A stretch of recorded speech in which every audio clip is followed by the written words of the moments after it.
Welcome to Promote, Profit, Publish. I'm just sitting here laughing with today's guest. You guys are going to love it.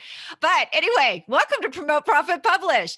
My name is Juliet Clark. I'm your host, and we have Maggie Mills on today, and I think you all are going to really enjoy her.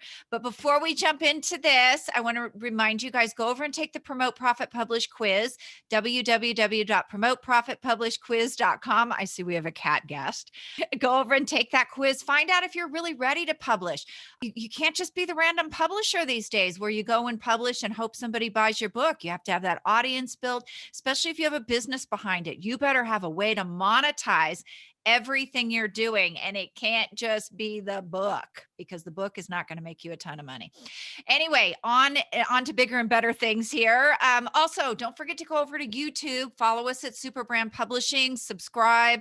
You can see all these people. If you're listening on the podcast or reading the blog, you can see all these people over here on YouTube, and they're all interesting. So today's guest is Maggie Mills, and she is a tenured advertising and publishing executive. She has served as an executive director, chief content officer, designer, and writer. And through it all, her passion remains the creative team. There is nothing more exciting than brainstorming for the client. Yes, remember those brainstorming? Oh my gosh, so much. We got to talk about that. Maggie takes a project from doodles to creating the concept. I can't even talk today. Assembling the team, launching the project, and delivering results that consistently thrill. So welcome. How are you? I am already having fun. Our fun started before you started recording the call. So yeah, is that a dog or a cat? This is actually a very small dog. So do we get to, you might as well lift him? The next time he rises up, we'll put him in front of the camera. Okay. All right. He's quiet. We're going to leave him there. There you go. A star is born. So Maggie, tell us a little bit about your advertising and publishing experience. Oh my gosh. Well, I would like to say I don't go as far back as Mad Men. However,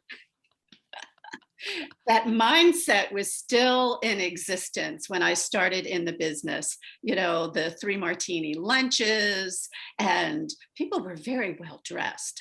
I admired that, but I worked in Baltimore City, and to be well dressed meant that you were in a dress and high heels at all times. And I remember trying to negotiate the ice walking down Charles Street in high heels. Like, I have to be a professional. I have to be a professional. I can't fall on my face. Yeah. Thank goodness that's changed a little bit. Well, but I started out with advertising and worked my way into publishing, and have been writing for years, and realized that the most of my work was writing, which I loved. And I love advertising. And I want to touch on something you said a few minutes ago about knowing how to market your book, and keeping these publishing ideas in mind before you even start to write, because that's so important. That I think a lot of people write their book with the hopes and wishes, or the firm belief that everyone's going to love their story, which is entirely possible. But the nice thing about having this crazy advertising career, and let me know how you feel about this, is that as I'm working with a client, if I'm ghostwriting their book or coaching them or whatever, I have that marketing mindset the whole time I'm writing. Like a lot of people want to use their business book to help promote their speaking career. So if they're telling stories in the book, I'll say, let's add one that talks about something that happened while you were speaking. So we're sort of planting seeds about what you'd like to do with your book. I mean, is this just something you want your family to read? Do you want to sell it at your speaking engagements? Do you want to make money off of it? Let's bear that in mind while we're writing. And that is such a great point. That's one of the reasons we started using the quiz, was so many people came in, and marketing is a guess. When you first start, if you can have your ideal client, but your ideal client is a guess until you validate that. And that's really what we were going for here, is let's validate your ideas before you write a whole book that nobody reads. Oh my gosh, that A/B testing even on covers and names. Plus, that's another way to promote your book. And I'm telling you, I'm preaching to the choir here. But then again, we both do the same thing, so it's kind of Yeah, hard not to. you're validating. You're validating the choir. How's that? Oh, okay. I'm going to use that. I'm not preaching. I'm validating. That's right. Can I get Preaching. an amen? Yeah, preaching sounds so naggy, which you know, Well, you ever notice the difference? Like if you're a nag at work, there's a word for you if you're a woman, but if you're a nag, you know, you're proactive. You're proactive at work. But if you're a nag at home, there's a word for that. well, see, my vernacular stems from growing up a Southern Baptist. So preach it, baby. Preach it. No dancing. No, there was No, no I dancing. know. I was sent to Baptist University. There was no washing of the car or going to movies on Sunday. There's just a whole list of things that I forgot. I know. I know. My grandmother was Baptist and I did a lot of daily vacation Bible school. So, Oh, yes. oh yeah, fun. So, off of the Bible school and on to this topic. So, I did warn you.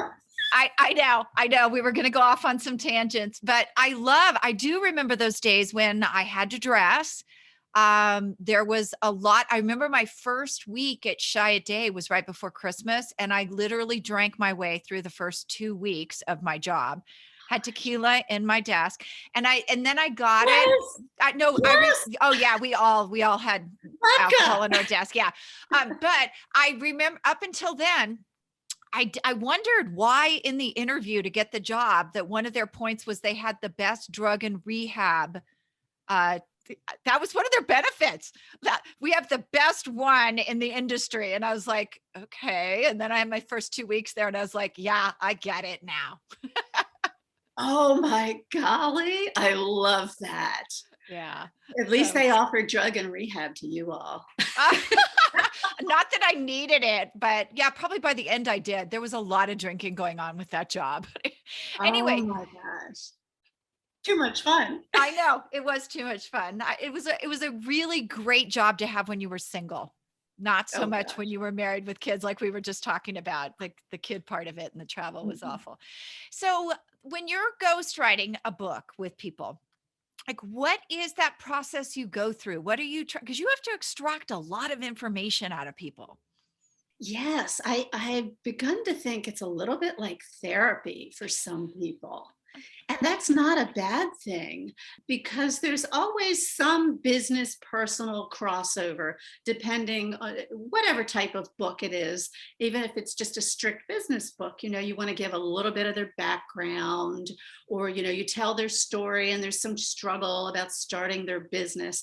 And those personal stories, well, they make it more interesting for the reader, but I continually ask, okay, is it okay to use this in the book? Because this is really good. Please let me use it. We'll just change his name. There are a number of ways. A lot of what we do now is recorded Zoom calls. And then I get the transcriptions from the calls and I start writing based on that. We'll create an outline. We do Zoom calls. And each author gives me a different amount of leeway. Some people want to be verbatim. Other people want me to sort of make up 90% of their life. And I'm fine with that because I make them far more interesting. That's awesome.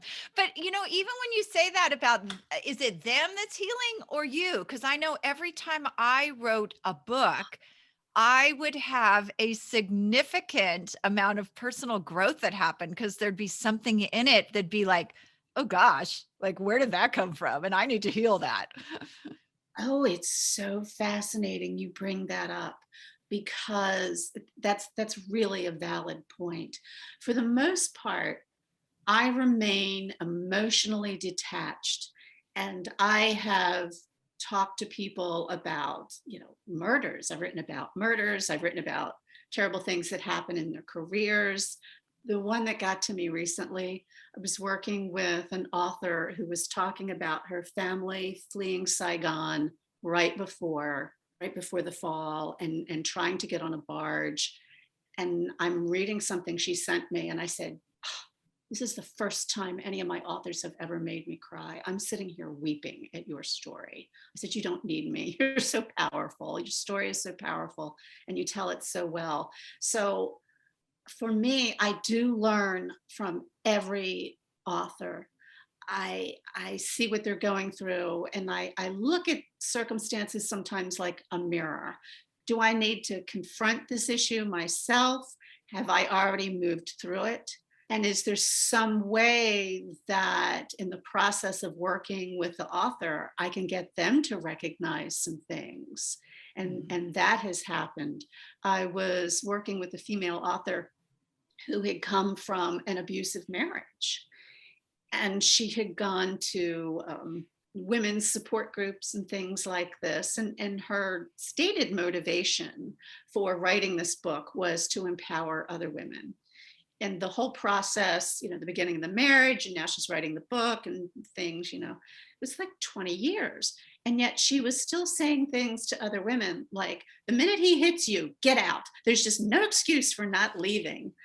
And I tried to soft pedal that a little bit, because having done some research about this and being familiar with the topic, on average, an abused person will go back to the relationship at least 6 times. Wow. And so I thought, if she were that involved with therapy and these groups, that's something she should understand. And even though we all want to shake people we see, you just grab them by the shoulders and go, get the heck out of there. What are you thinking? There's something much deeper going on. So instead of getting upset with her insensitivity, I was thinking, okay, let's introduce some ideas to her, and I will insert bits of research. I'll quote someone who talks about that. I try to do it subtly. So you reach a point sometimes. Do I want to make this person sound intelligent and empathetic, or I've been working with her for 6 months to try to improve that. Maybe I should just let her sound like this. See, that is such a great story, because then you're teetering on authenticity versus what it should be like, which is tough, because when people, I remember this one woman that I talked to about a bestseller campaign, and she was a former high-end call girl. Mhm. And I'm just imagining like this woman who stands on street corners. I don't even, and she was teaching other women how to get the man of their dreams. And so I had this idea of her in my head, and I met her, and she was the loveliest, most beautiful person. I almost felt bad about the way I was thinking about her previous to that, my judgment. But I don't know, that's just teetering on authenticity versus not. What happens if you soften her and they meet her in person and go, what? Well, yeah. And then for the two of us, our marketing mind is always in the background, like, how are we going to sell it? And how are we going to get good reviews if somebody actually reads it?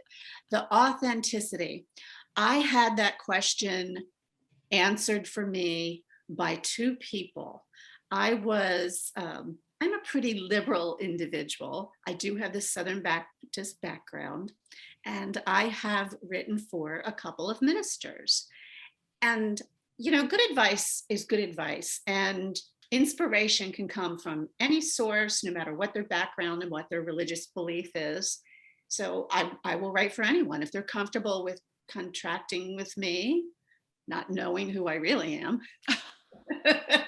Then let's go for it. So I got this one job, and the best way I can describe this man was hellfire and brimstone. Uh-huh. And I seriously, his whole approach was very fear-based, very terrifying. Everything is a sin. Like Satan is everywhere. And he really spoke like he had been possessed by the spirit of an Old Testament prophet. So he had a very strong voice. And it just completely counter to my position on life and positive and healing and forgiving and accepting. None of that at all in this book. And I was talking to my son about this work, and he said, Mom, how can you write for someone like that? And I said, you know what? If I turned it down, it would be like that bakery refusing to cook cake for the gay couple.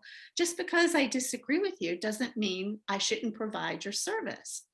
So he didn't really respond a whole lot to that. And I was talking about this with another friend whose father was one of those traveling ministers. And I'm explaining my situation. And I said, you know, am I promoting this fear and negativity? I'm still on the fence about this, and I'm trying to make a good book for the guy. And but am I going to encourage people to think that Satan is waiting for them in the closet?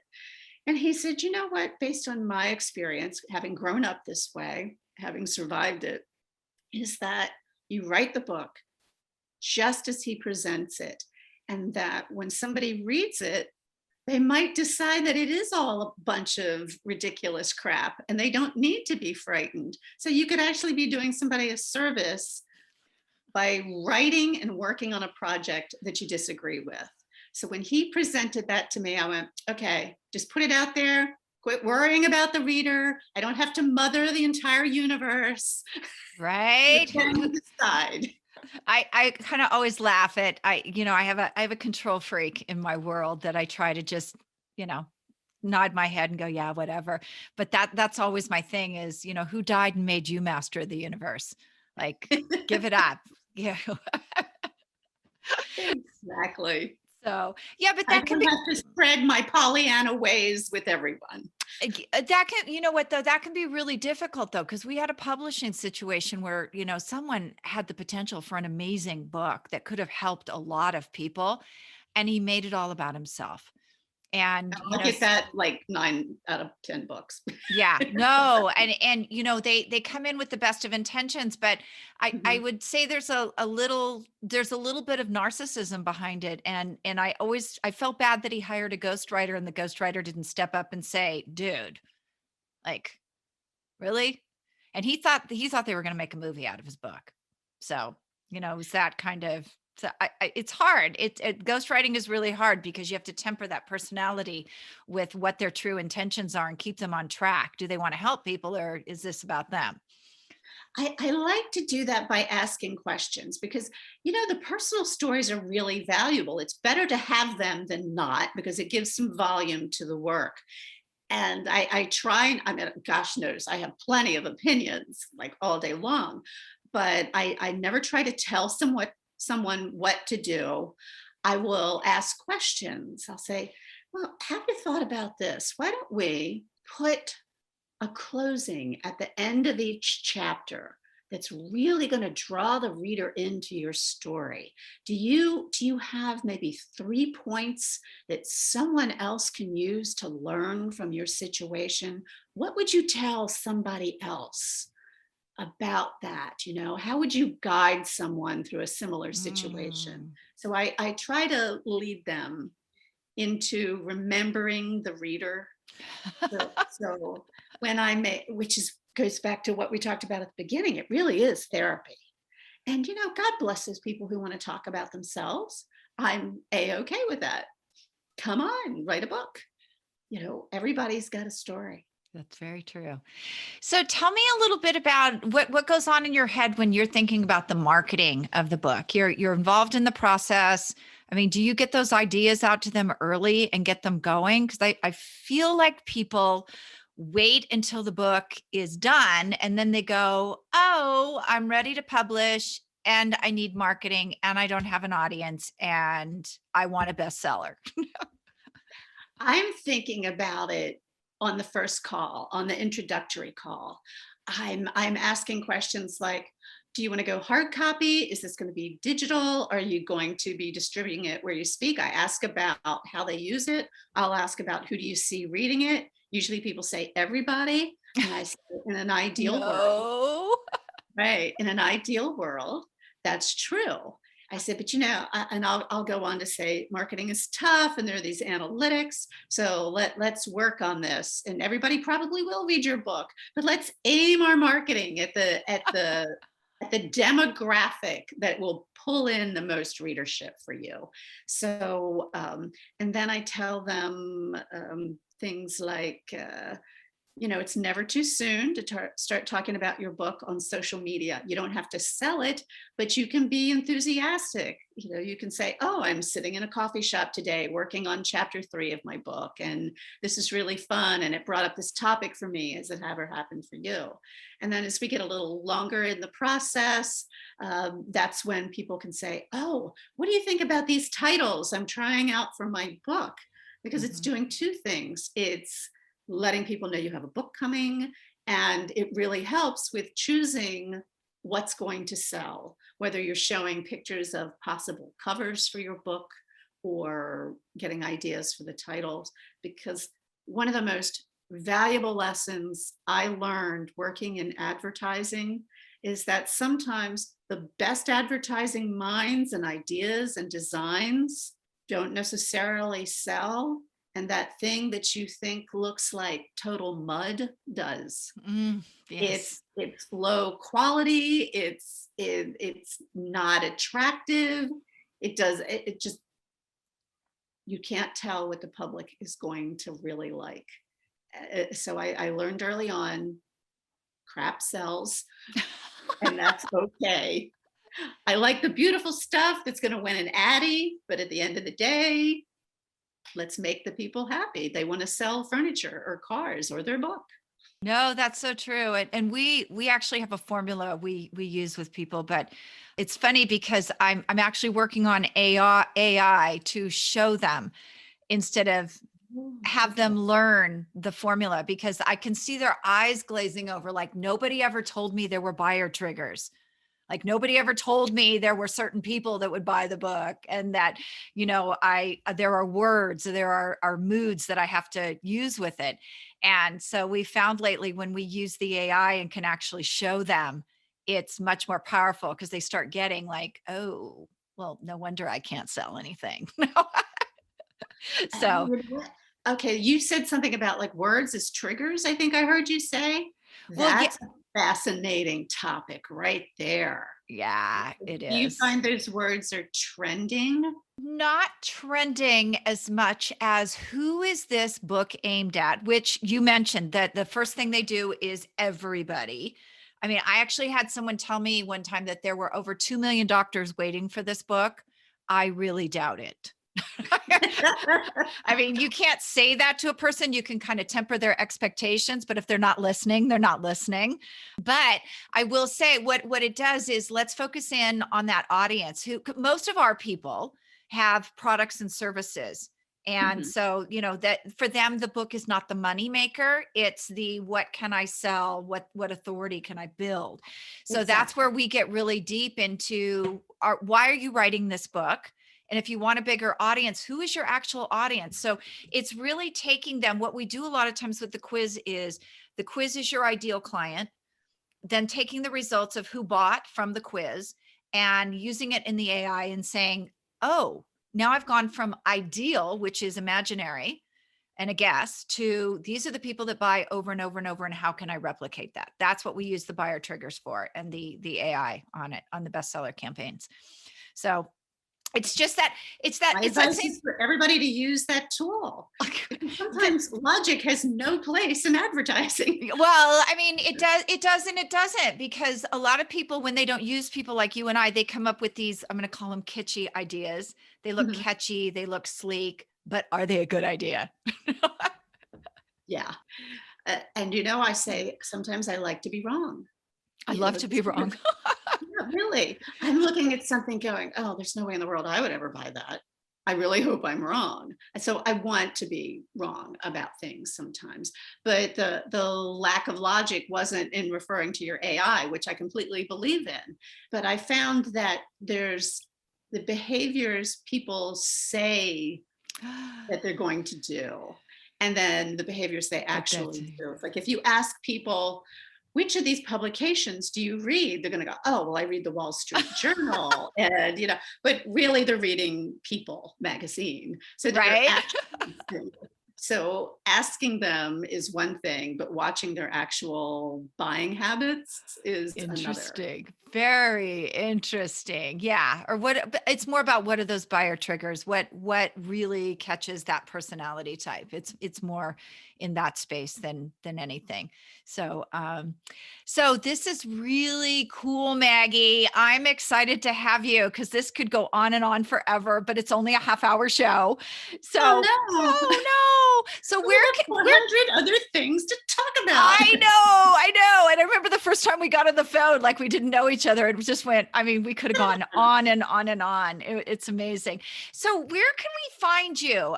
If people need a ghostwriter and they need somebody, and you guys have to understand price points on a real ghostwriter. This is not a, I'm going to throw $2,000 at you. This is a real ghost. Well, they do. People are always shocked when they hear how much ghostwriting is. But there's so much that goes into what you guys do. And I think you touched on a lot of it, the Zoom calls, the research, there's a lot. Where can people find you? Oh, so many places. I will say everything and then I will spell it. Take Maggie's word for it.com. TakeMaggiesWordForit. Take Maggie's word for it. Completely humble website. Maggie at MaggieMills.com is my email. Again, who doesn't want to own their own name as a URL, but I think I was born with a marketing gene. There you go. And self-promotion is what keeps the mortgage paid and buys the dog food. It's all about supporting the dogs. Do you have more? Do you want to show us your dog now? Let me pick him up. This is, whoops, suddenly shy. Come here. All right, here we go. Camera shy. Not at all. Aww. You're on. Is that Scooter? I used to have a cat named Scooter. It's my most favorite cat ever. Scooter was a rescue cat that had ringworm, and I got it, but I loved her anyway. I know, it's horrible. Scooter actually belonged to my late husband, who Scooter weighs 6 pounds. My late husband was a Marine biker, big guy. And then there was Scooter. He had never had a dog before, and he fell in love with Scooter. And so we brought the 6-pound dog home, and my husband would zip him up in his leather jacket and go riding on his Harley with him. Oh, wow. So interesting. Well, thank you, Maggie. Love the story. Love the dog. And thank you for being on today. Of course, we had so much fun.